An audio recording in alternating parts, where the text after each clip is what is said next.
دا هغه نوم دی فضیل بن عیاض. دا ډېر لوی ډاکو تیر شوی دی.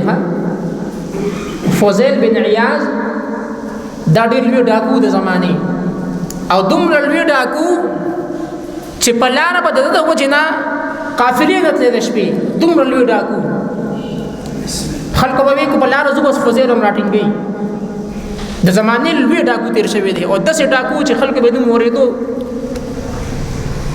یو بیره یو کور باندې ډاکه اچوله، یا ډاکه به یا بل روایت کې راځي چې جنې خوښه شوې وه د هغې دیدار تلو، هغې لیدله چې دې څنګه په هغه دیوال باندې وړېدو.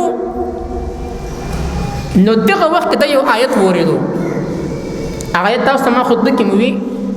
آیت دا و چې الم یأن للذین آمنوا ان تخشع قلوبهم لذکر الله. دا آیت په غوږونو باندې پرېوتو. معنی دا ده، مفهوم یې دا دی چې آیا هغه وخت نه دی راغلی په مؤمنانو باندې چې د هغې زړونه د ذکر د وجې نه ویلی شي؟ دا وخت په مسلمانانو لا نه راغلی په مؤمنانو باندې چې د څنګه دا آیت واورېدو یکدم د خولې نه دا الفاظ ووتل: بلا قد آن، بلا یا رب قد آن، ورنه ای زما ربه اوس به هم داسې کېږي. ډاکو دی په دیوال باندې اوړي او دا آیت په غوږ باندې لګي. د اکه ځای نه را واپس شو او کندرادو هلته کې لاړل. نو هلته کې یو قافله ناسته وه. نو قافله کې اختلاف راغی. بعضې ملګرو وی چې ځو او بعضې ملګرو وی چې نه ځو. چې کومه ملګرو وی نه ځو نو هغوی دا خبره کوله چې هلکه فضیل بن عیاض چې ډېر لوی ډاکو دی هغه به لاره کې ناست وي او راټینګ به هم کړي یو ال به راسره وکړي. اوس دا فضیل بن عیاض ناست وي او دا خبره اوري.